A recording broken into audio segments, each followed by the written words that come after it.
Let's start recording.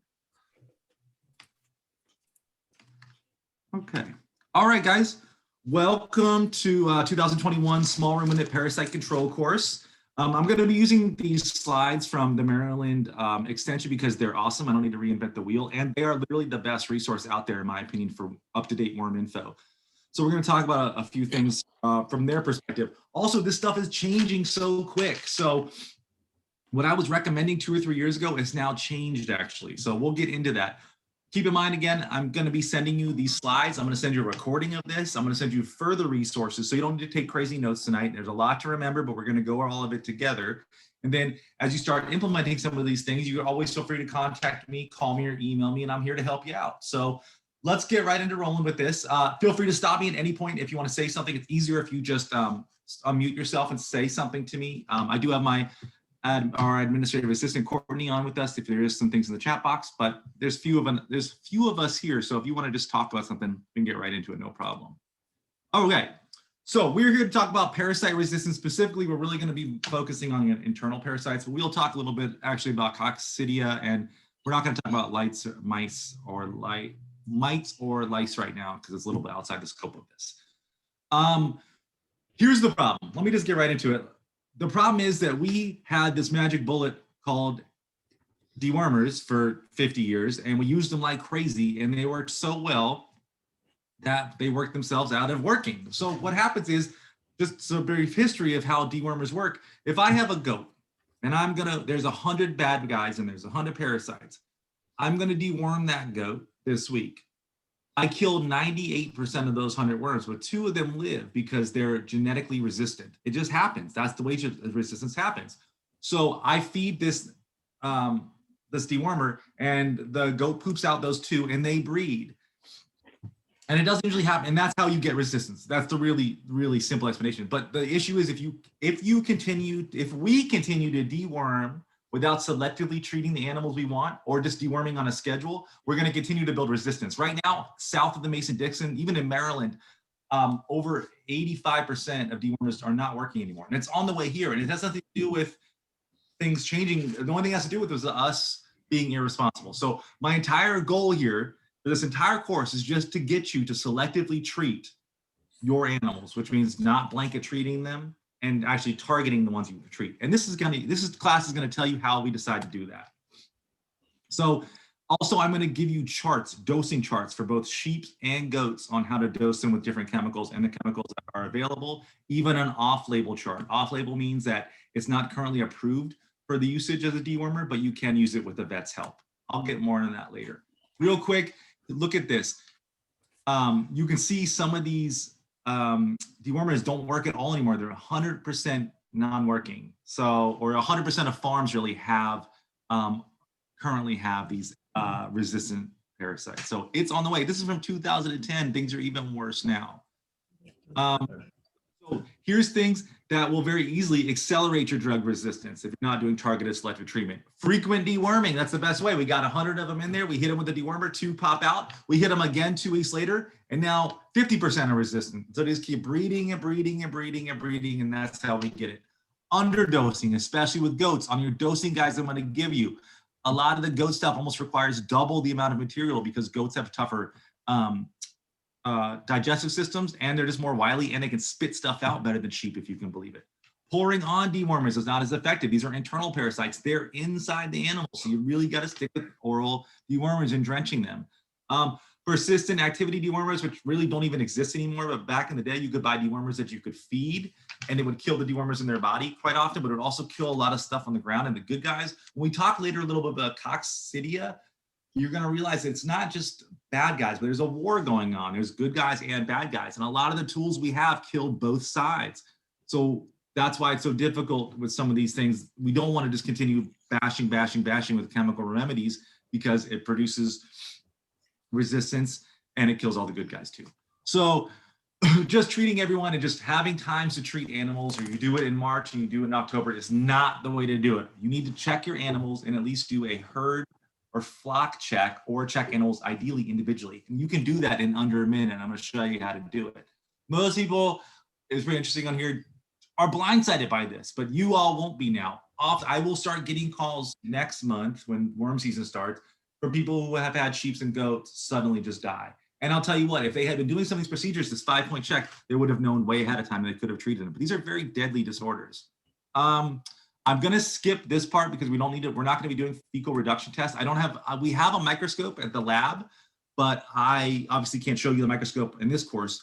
At the completion of the lab, when I send, excuse me, at the completion of this course, when I send you your emails, there'll be a sign-up sheet. I'm going to pick dates. And you can come in and use, hopefully, I have to get all the COVID stuff approved. You can come in and use our microscope if you like in our lab, and I'll be there to help you too. But I typically do schedule it for 1 day a month, or if you can't make it, we can figure something out. You come in to use the lab and you can check some of your fecal samples for eggs. But this thing I'm gonna teach you right here, the 5-point check, what it does is it tells you who's sick, who's likely sick, and who's not. And then if you're really worried about it, you can take these fecal samples and check to make sure you should be treating. Because some of these things we're going to be doing here don't give you exact numbers. We're using observational data to decide who's sick. And that's not always accurate. We know that because there are genetic outliers for everything. So anyway, real quick, just to know, anything under 95% effective is not effective at the dewormer. Under 95. So think about that. That's high because if you have those 5% breeding, they can breed a lot quicker than the 2% or the 1%. So, okay.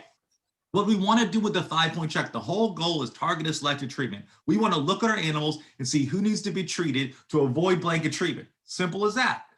And I'm going to show you the 5 ways we do that. So we can look at this slide here, and obviously this is what they're doing is called FAMACHA. That's the first one we're going to talk about. That animal's eyelid, that animal's on its deathbed, and I'm going to explain to you why in a minute. But then again, if you look at this other animal, do you need to treat it? Well, I'm going to show you the tools to decide, and this is how we do it.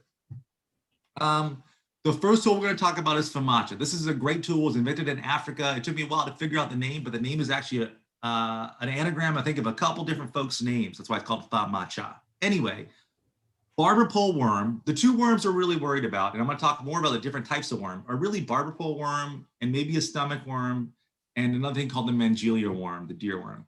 But for all intents and purposes, we're going to consider everything barber pole worm because it's such a heavy killer. What that worm does is it eats red blood cells. So if you check the mucous membranes of these animals, specifically their eyelid, and by the way, this person's doing a terrible job of doing it. I just noticed that. That's not how you do FAMACHA. You can check their mucous membranes, and on this chart will tell you if you should worm or deworm that animal by the color of its membrane. So let's take a look down here.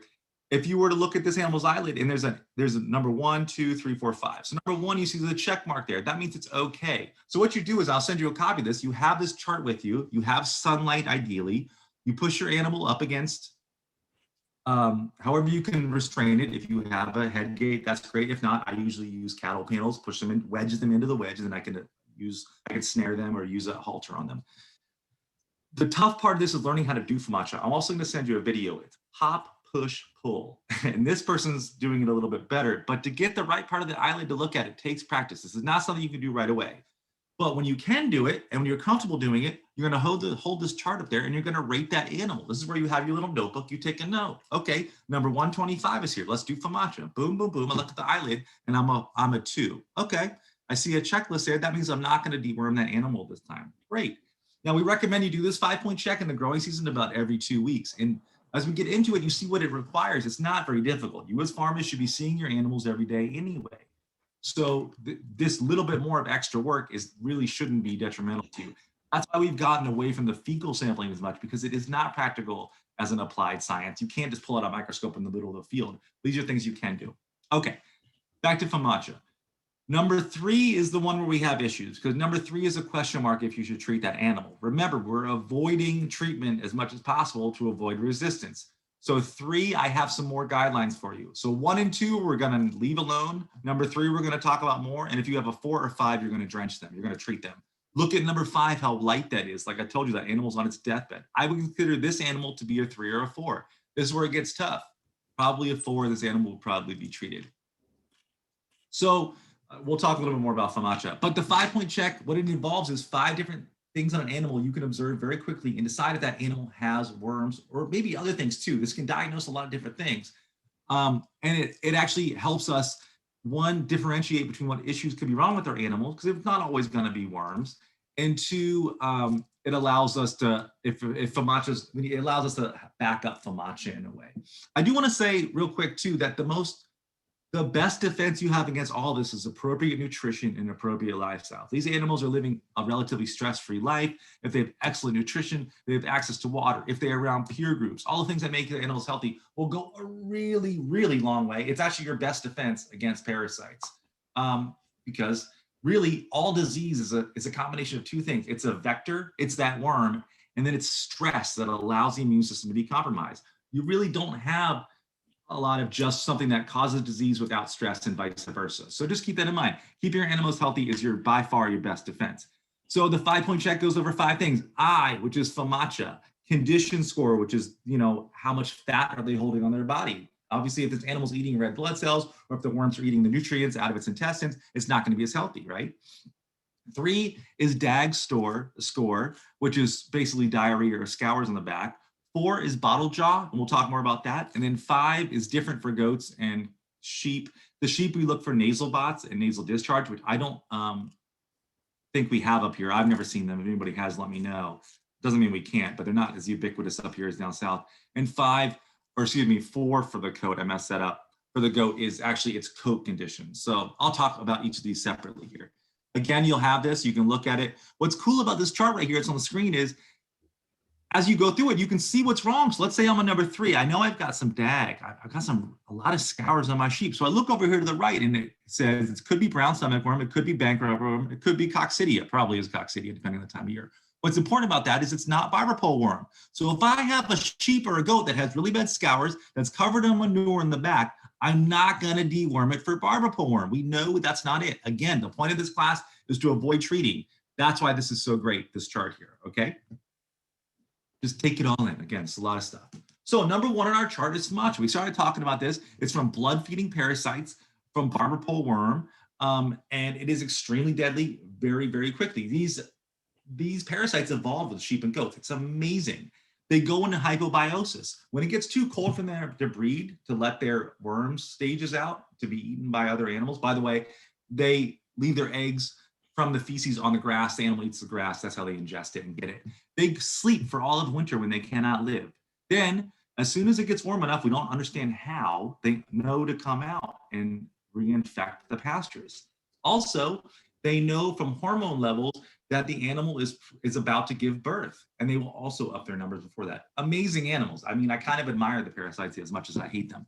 So what you need to do for FOMACHA is you need to practice. Ideally, you should find a course just for FOMACHA. We haven't been doing them lately, obviously, because of COVID, but if one comes up, I will send it out.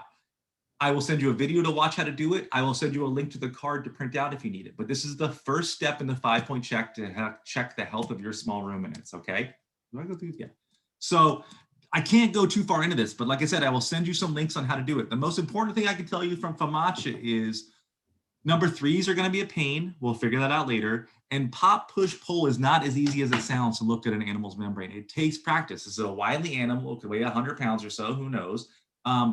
It really kind of requires 2 people without a head gate. And again, I'll show you the video. I'm not good at showing you now, but I got to show you the video. It's just not possible to show you on myself right now. So number 1 is FOMACHA.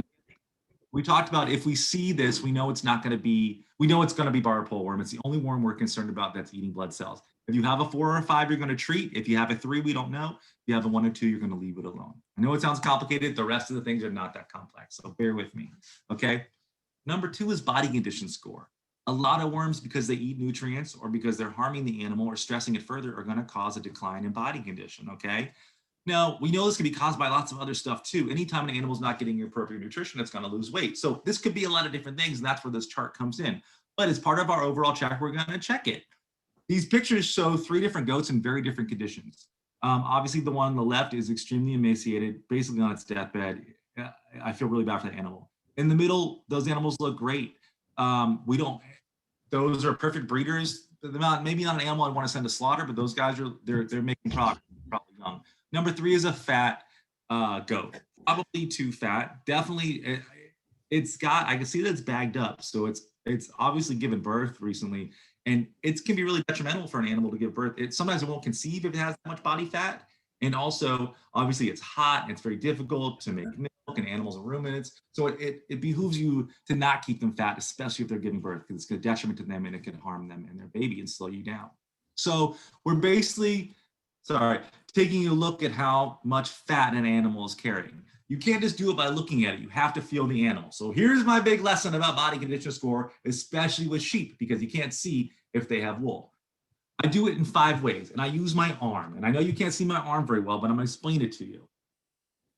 Your arm is a great representation of an animal's spine. So if you're going to go feel the animal, pretend my forearm is the animal's spine. I'm running my hand over their forearm to see how much fat is there. If it feels like my forearm, that's obese. That's fat. Let me go to the next one I can show you here. So that's a 5. It's too big. You can't feel any vertebrae. You can't feel the spinal processes. You should be able to feel the spine a little bit. Even on your own back, you can feel if you touch back there. So I move up here to my wrist, and this little bump right here will be a 4.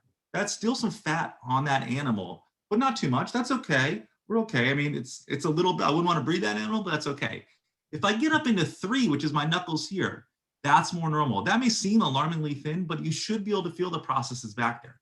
The more you do this, the more you will understand it too, and the more you'll feel. But you have to touch the animal and feel it. So that's where we want to be. We want to be able to feel the spinal processes. They're not super steep, but they're not totally covered from fat.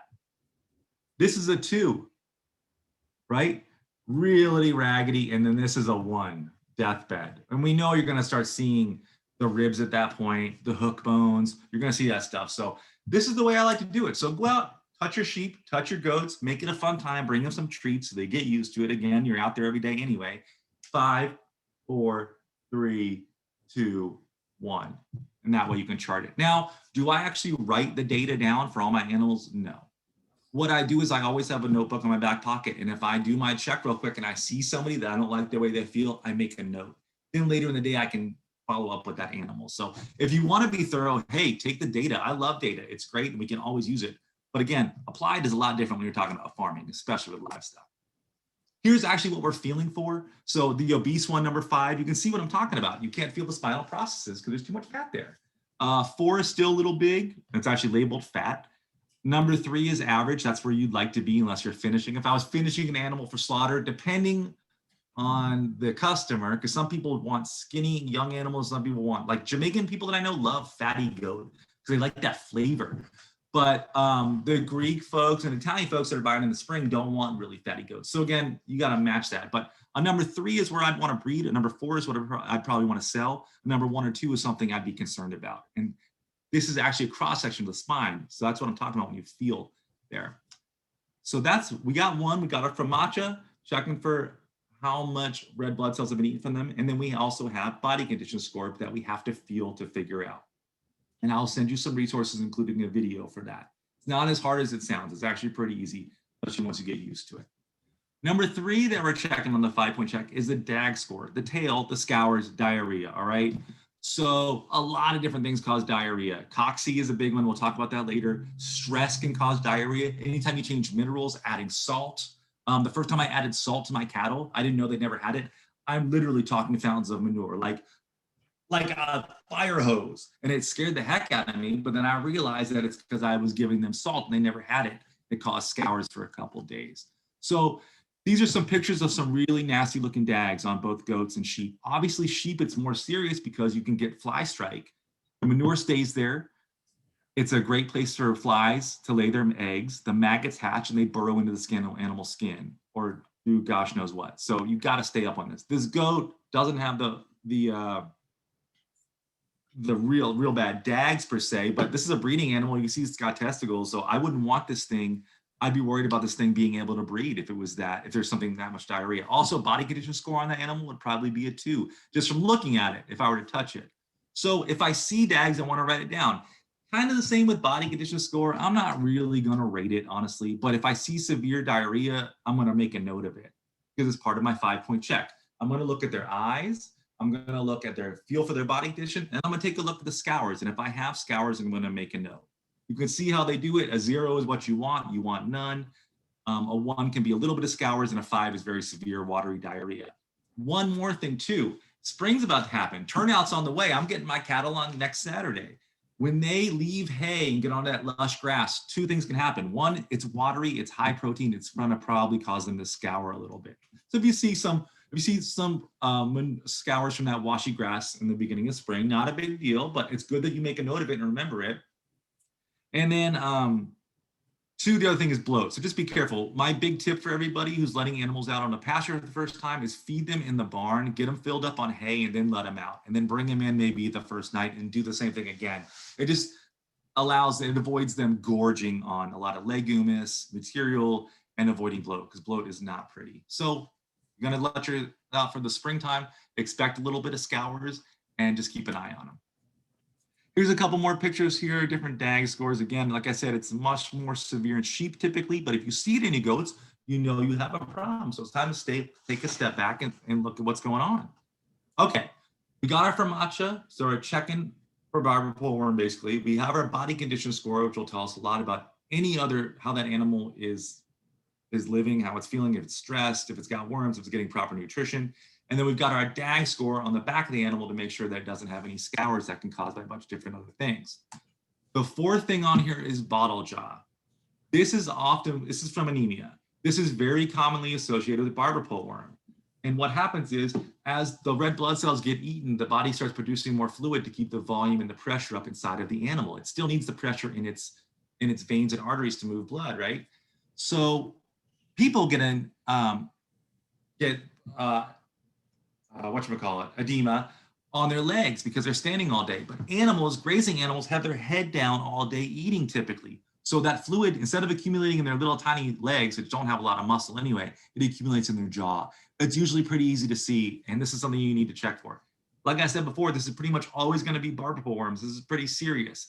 It could be something else too. Occasionally we have tooth infections or hardware disease where something gets stuck in there, a piece of metal, very common. So another reason to keep an eye on this, it might not just be parasites, it could be many things.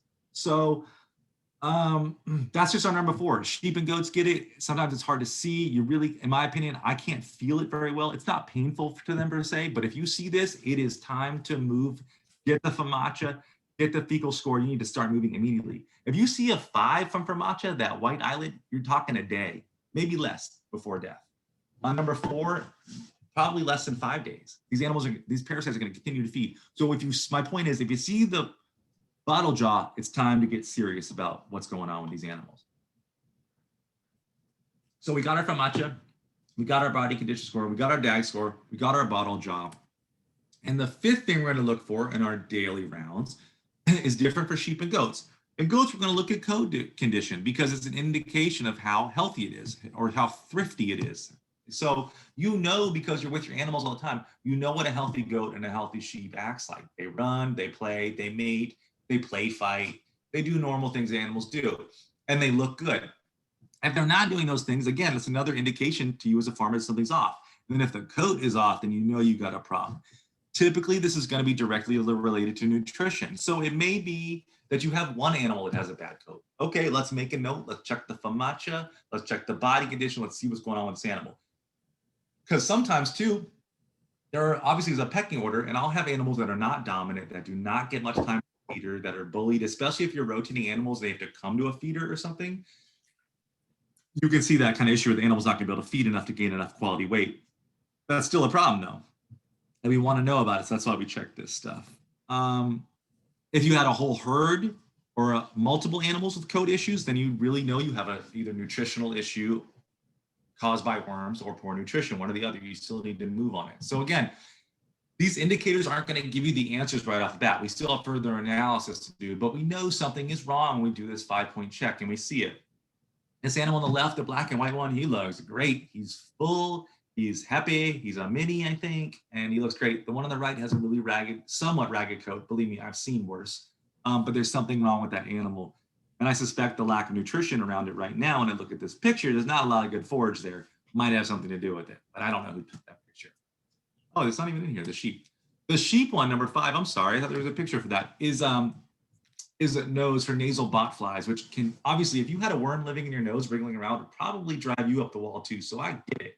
So something you definitely want to stay on top of. I've never seen them up here. That doesn't mean they don't exist. I'm sure they will be here eventually as the weather warms and climate change keeps happening.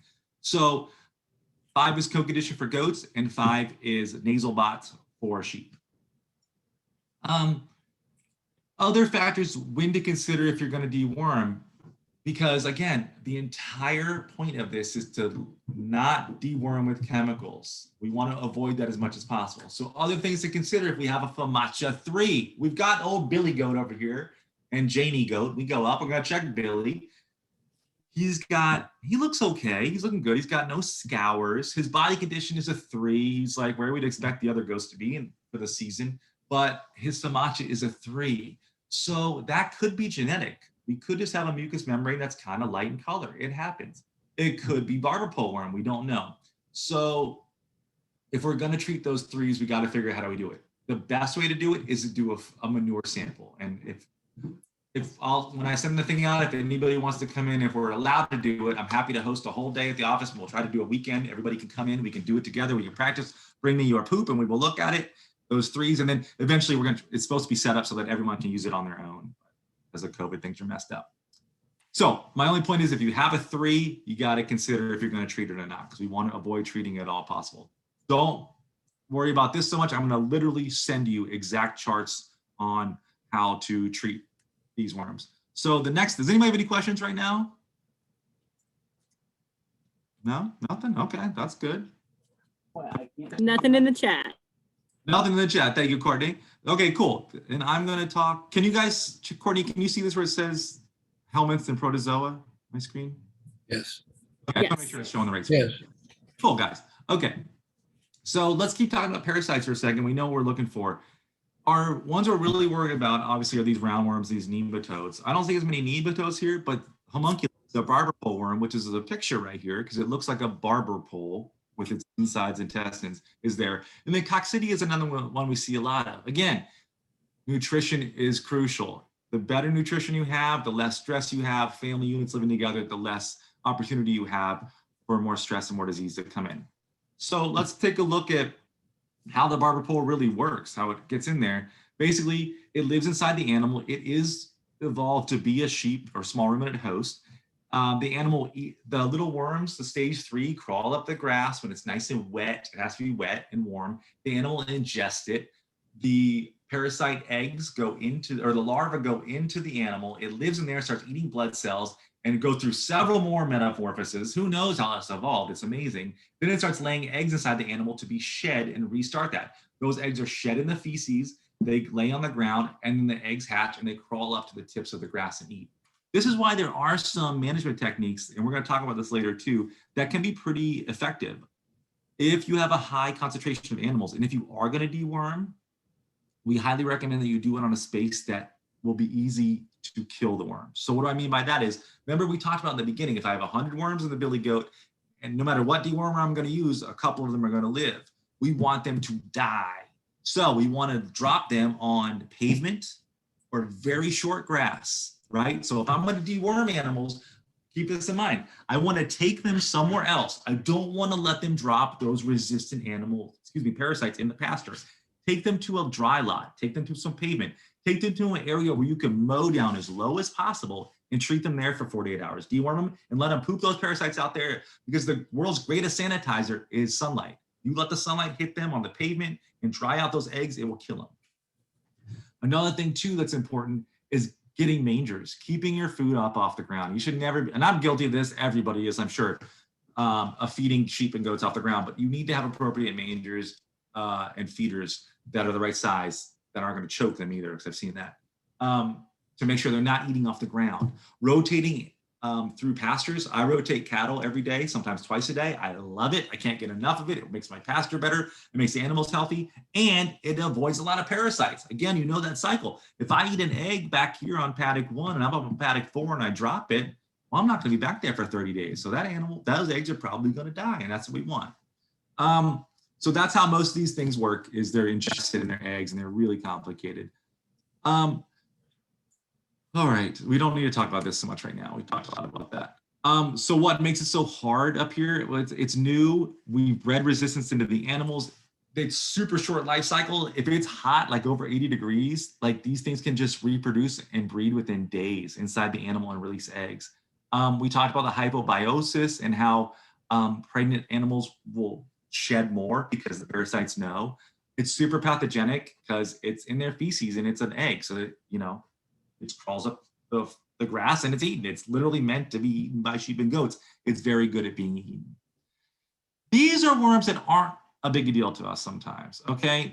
Everyone will tell you that you got to watch out for hookworm or whipworm or lungworms. I see lungworms in every animal we treat. So there is always a level, a subclinical level of parasite. It's not always bad. Parasites can strengthen our immune systems and make us tougher and our animals overall. So what happens is when it gets clinically pathogenic, when we have a problem, is that's what the 5-point check is showing you. When you see these issues, you know there's a problem. So now it's time to deal with it. That's why we're doing it, okay? But a lot of these worms don't cause that many issues. So they're not gonna be an issue for us. The one that's really outside of that is deerworm, and I'll talk more about that. I don't know if any of you have had problems with that yet, but boy, is it a pain in the butt. Deerworm was meant for deer. It gets into the body of a small ruminant and it lodges in their spine because it's the wrong size. It wasn't meant for small ruminants, but it can survive in them. When it does that, it causes severe neurological issues. A lot of animals actually can survive with it. But typically when I get calls with this animal whose hind legs don't work, it's running in circles, it's rubbing hair off its head because it's itchy, it's because it's neurological. There's something stuck in that animal's spinal cord causing this nerve pain. It's the intermediary host is slugs and snails. So keeping your animals out of really wet areas is the best way to avoid this. There is a treatment for it. It's super intense. I'm going to send it to you in the packet. It doesn't always work. You're going to have a vet. It requires multiple diseases. So there's no treatment for this really. So the best way to do this is if you see these animals itching or especially back legs paralyzed or walking in circles is to immediately isolate that animal and start treating it if possible. This isn't pathogenic in the sense that it's going to be shared, or excuse me, it isn't going to be shared between the animals through their feces or anything because it all has to come from the slug or the snail. So again, if you have this issue too, thinking about your grazing plan, like maybe my animals shouldn't be in this wet area in the early spring because we know it's a vector for this disease. We'll be seeing more of this. So here's the treatment. I forgot this was on here. And it's a lot. Look, we got Safeguard for 5 days, anti-inflammatory for 5 days, and ivermectin for 5 days, all at the same time. So that's a lot of stuff to drench, but the prognosis for the animals is not good. Most of them die, and many of them are paralyzed for life. Sorry to scare you. Tapeworms. I see these every few years at my farm. Don't worry about it. They're very visible in the feces because, again, remember, I'm trying to get you to not deworm as much as possible. Do not go deworming as soon as you see tapeworms. Tapeworms are pretty much natural. They're not a big deal. They're part of their life cycle. When you do have an issue, typically, is when they're very young. That's when I'd be worried. I would monitor them like the same way I'm going to monitor coccidia, which is at weaning time, at high stress times, and when they're very young. Because when they're very young, many tapeworms could kill a young animal, but typically it's not going to affect our adult animals, so much so that we want to avoid deworming specifically just for this disorder, okay? And there's a line here at the bottom I want to read. There aren't many studies and all are with sheep, but the conclusion is that there is no production benefit from removal.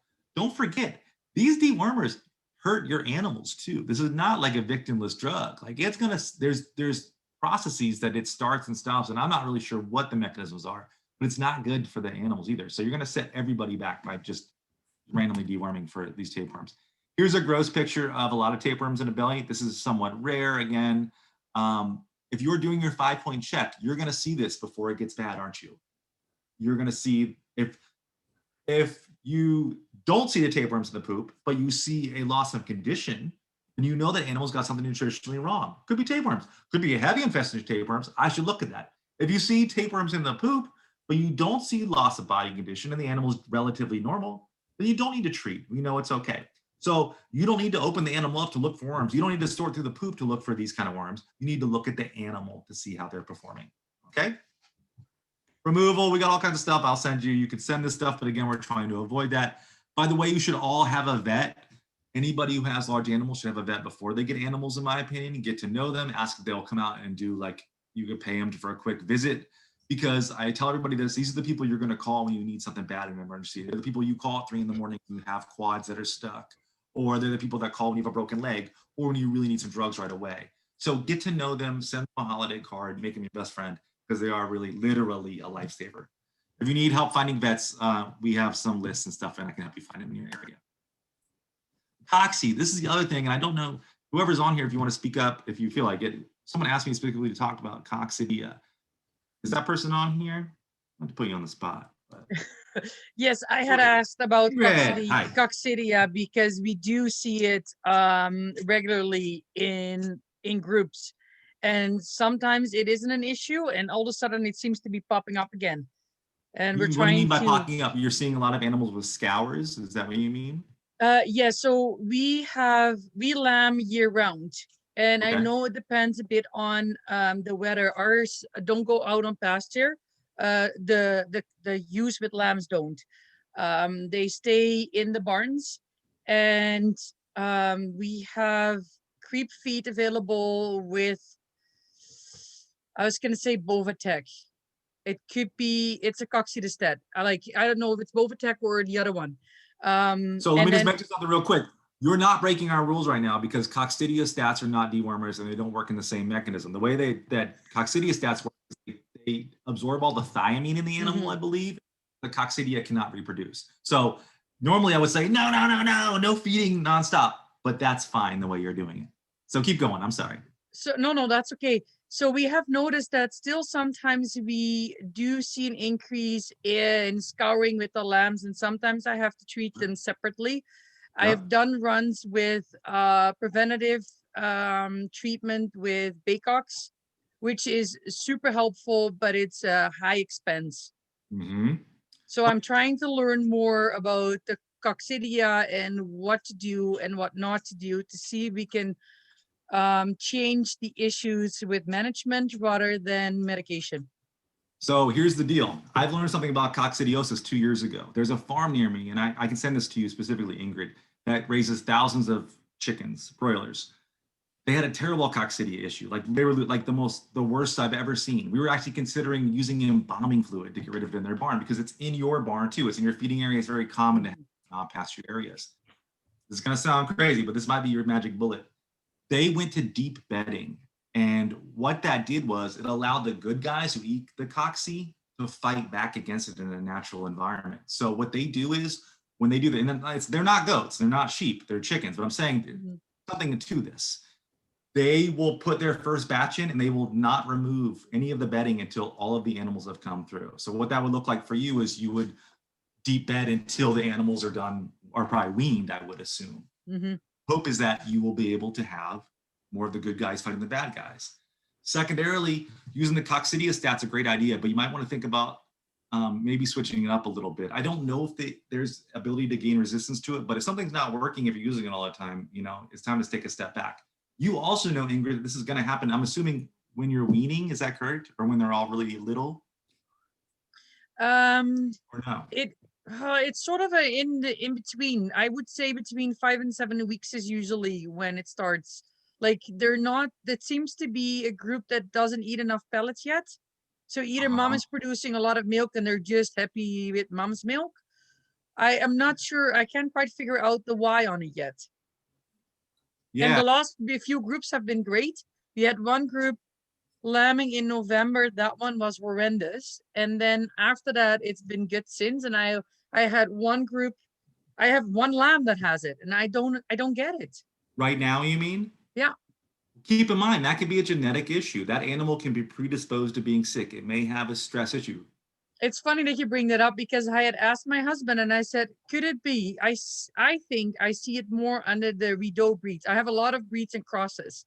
It seems to be more under the Rideaus, not under my Romanovs and my Suffolk crosses. They're also. I'm like, would there be a resistance? Is that something? Is that a thing? Yes, absolutely. Can you breed it in? Yes. I don't know. Yes, you can. And I highly recommend that if you do have breeding groups that you that you never breed those animals that are very susceptible and get rid of them. Because they're literally a coccidia machine for the rest of your animals, right? If they're not clinical with it, that animal eventually is going to drop enough of them in there to make everybody sick. So is it then similar as to like the parasites, like the worms, where some just seem to be more susceptible, carrier, heavier load? Oh, yeah. Yeah, there's people right now trying to grow parasite-resistant sheep and goats because they're going to make $1 million off it. Yes, they're actively breeding for that right now. So yes, I'm not saying you can breathe the problem away because it's a natural problem, coccidios, Well, yes. so we need to fight it with natural remedies. So I think, and Ingrid, if you want to talk more about this, I'd be really happy to help support you in this. We might even take some data and write a paper about it. And maybe you could get. I love to learn more because we need to work together in the industry to get further ahead and less medication. So Yeah, I'm so all for it. we'll talk later and maybe we can design something with deep bedding and have a control and see if it works better. So yeah, perfect. Thank you. Yeah, Ingrid's the crux of her issue really is that they're inside most of the time, right? These are animals that are not on pasture a lot, so they don't get a chance to cleanse that house. Now, in the times where I've tried to not decimate, that's not right, to really blow out an area with bad parasite problems by sterilizing it, it has not worked well. Sterilization doesn't work well because it kills everybody. And the ones who grow fastest are always the pests, So there has to be a better way to do it. I think deep bedding is on the right track because deep bedding kind of acts like pasture. It's type of soil almost, you have a medium that things can grow and live in, they can hide in and stay wet and then grow up. So as you can see on here, some things it talks about cocci. Again, diagnosing it. You're going to be doing the 5-point check. You're looking at your animals. Okay, this one is skinny. Look how terrible this little guy looks. Oh my gosh, I feel so bad.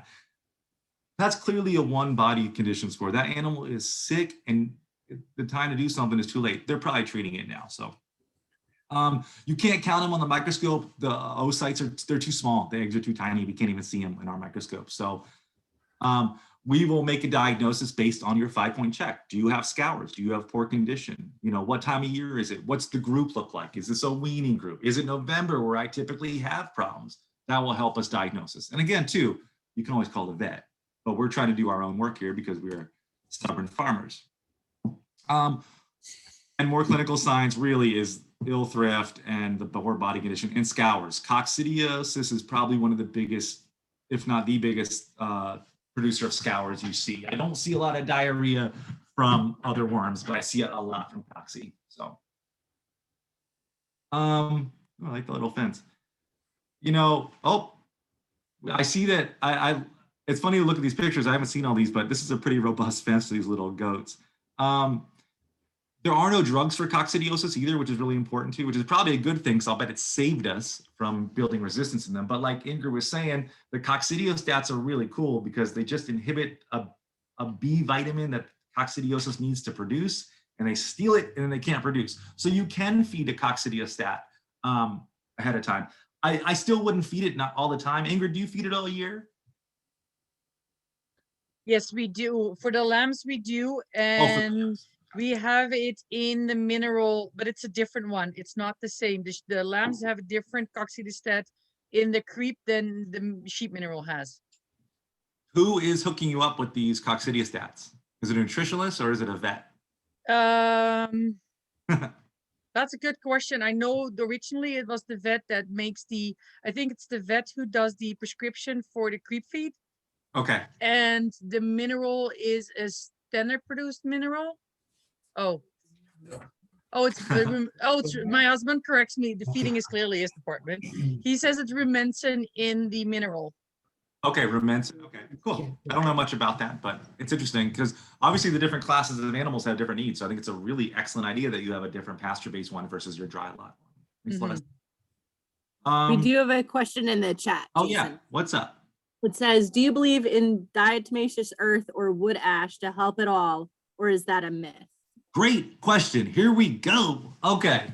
I love holistic treatments. They work great as prophylactics. If you want to use your garlic, if you want to use your apple cider vinegar, any ash, whatever you want to do to feed before your animals get sick, that's great because they do work. Garlic is extremely powerful. Apple cider vinegar is powerful. All these things are very powerful prophylactics. They cannot treat the disorder. So I'm all for giving animals whatever holistic stuff you want if it's in your budget.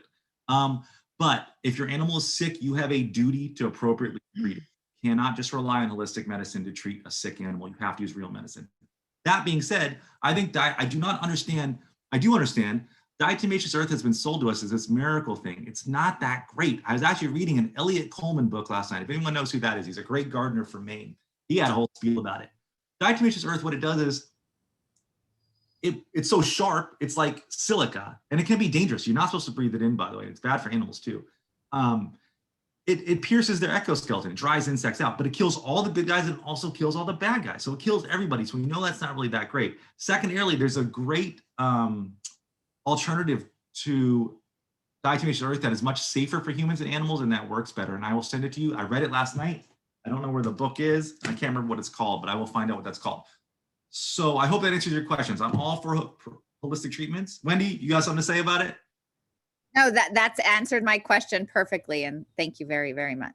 Okay. And just watch out. People are, for the last 50 years, people have outsold farmers. They have taken their money in every way possible for this snake oil stuff that doesn't work. Just take a step back. Look at how this animal lives in nature. It's not all propped up on stuff, nor do you want to prop it up on a lot of stuff. I'm not talking about apple cider vinegar. I'm talking about the latest, greatest feed, the latest, greatest, whatever it is. Well, one thing that's coming up now is bioworma. Have you guys heard about that? It's a bacteria that they've cultivated in New Zealand, I think. I don't know where. Anyway, you put it in the food, they eat it, and somehow it kills the worms inside the animal, barber pole worms specifically. I'm not sure how well it works. It's like $450 per bag, and I don't know how long that lasts, but it is very. That's the kind of stuff I'm talking about. So We used it last year, oh, how'd it go, Fred? and we're planning on this year also. So Doesn't did it kill work them well? inside. It doesn't kill them Oh, okay. inside the animals. It feeds on the eggs that are pooped out. Oh, okay. All right. It's a I want to say more like a oh, get the label. A predator? Like like a fungus almost, like a Oh yeah, there was mushroom, like okay, it might be spider, fungi. Okay. you know, and you feed it to them, but when they poop it out, it activates and eats the eggs Cool. of And it the worked barber well? pole worm. Okay, then So- it doesn't spread like a fungus or a bacteria. I've got Yeah. the sheet out of here. See what they call it's it. expensive, right? Yeah, it is expensive. You got it, but it's over. You figure it's over the course of the year.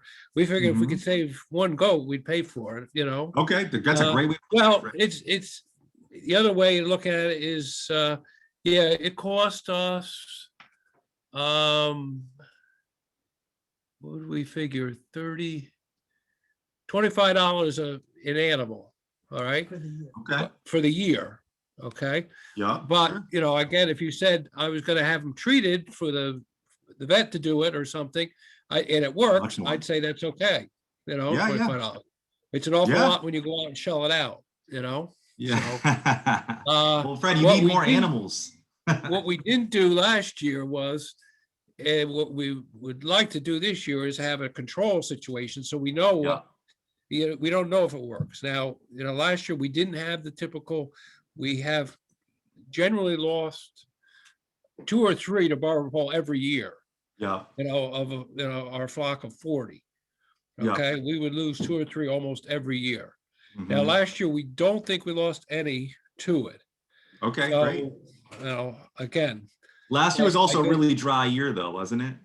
I remember. yeah, so, But- you know, you can't, you know, We but need a we few lost them years. in wet years and dry years anyway, you know, Yeah.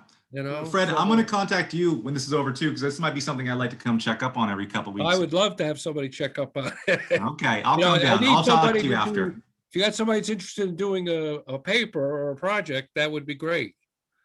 You know, I got some ideas. So okay, me, sounds I'll good. contact you. We'll figure it out. All And right. Thank you for bringing that up. That's great. all right. What's in the chat, Court? Anything I need to know about? Nothing in the chat. You're good. Oh, okay, cool, cool. Let me just break into this a little bit. These are some of the charts I'm going to send you. These are the types of dewormers that they have. But in here, I was talking about, if you look at this, these are FDA approved ones for sheep, for goats. And then if you look at extra label, these are the ones that only your vet can use. And this includes combinations. So same with like rabies vaccines for goats. You got to go off label for it. But again, I'll send you all these books or these charts. I think that's about all I want to get through with these, because the rest of the stuff gets more technical. And there's usually more time left here because it's a much bigger course. We do all the microscope work, but we obviously can't do that today. So let's just review real quick what we did. And then remember too, I'm a resource for you. Ingrid and Fred, I'll be following up with each of you personally soon, but also all of you, I'm here for you. I will send you my cell phone number. I will send you my email. Get at me, because I want you to know all about the 5-point check, which includes FAMACHA, checking their eyes. I want you to know doing their body condition score by feeling their spine, the spinal processes, and making sure they're not losing too much weight. I want you to check their DAG. They have scours or diarrhea on the back end of them. I want you to look at their hair coat. And I want you to look at if they have basal botflies. Did I miss one? Oh yeah, bottle jaw. And I want you to look at that. Those are the 5-point checks. And then I think I'm going to send you guys some homework, and I'd be pleased and I'd be happy to look at it if you all send it back to me. What I'm going to have you do is write up your parasite resistant plan for the year for your herd.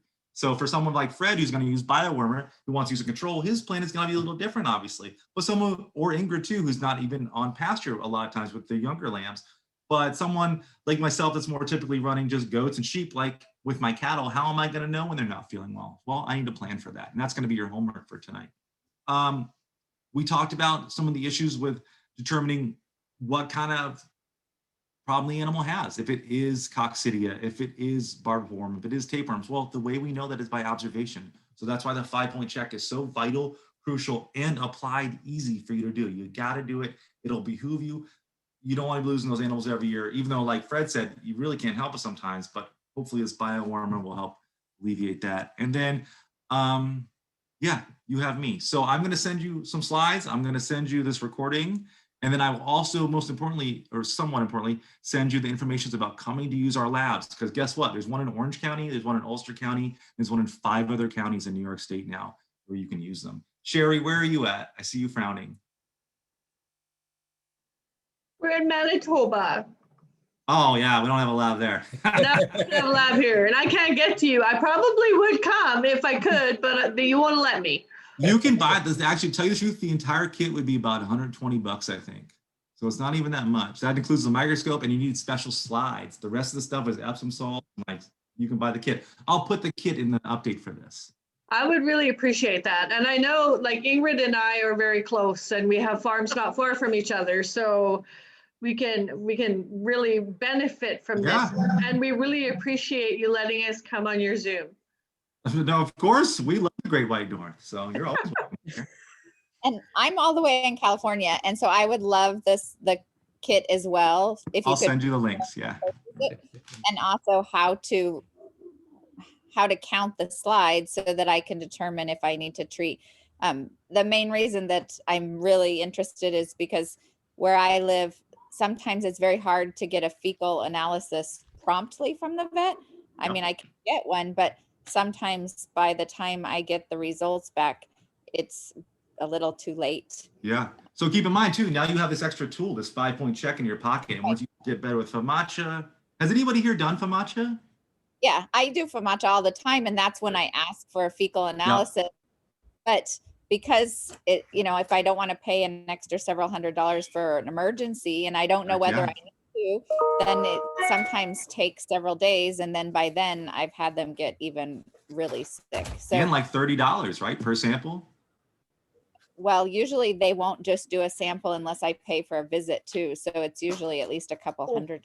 Wow. So the way we run the lab is it costs, and once you take this course, it costs $5 to use our lab for an hour. So you can come in and do all of your animals on the field. California, so I won't be using Yeah, your. I know you're out there, but I'll send you, like I said, Buy the it, whole kit's only 120 bucks. It'll say that's one visit right there. Right, exactly. And so Oh. I'm very interested. So please post Cool. that. I will get that to you. Victor, I see that you popped on. Do you have anything you want to talk about? No? Okay. You don't have to. Where are you? I'm in Onondaga County. Oh, okay. Well, nice to meet you. Cool. Yeah. Welcome. And Okay. I'm in your fight. We've had some sheep, but thinking about what else we want to do, but I've learned a lot. Well, if you want to do more stuff, I'm here. I'm here for beginning farmers, for non-beginning farmers, anything you need help with. I mean, I've worked with Fred for 5 years and I'm still talking to him. He hasn't bugged me too much yet. I'm here to help with anything you need to do with farming. Farming is family, so I'm here to help. So hit me up if you got something you want me to look at. Thank you very much. No problem. Did somebody have something else they want to speak about? I had a question. When we're talking about an anemic animal, is there anything we can do to support that piece? Like, is there any benefit in giving an iron shot or anything like that? I do not know. You'd have to talk to a vet. That's a great question, but I can't answer it, and I'm sorry. No, As far- that's okay. I mean, the Just best thing thought is to I'd get throw rid it of the out there. barnacle worm. Yeah.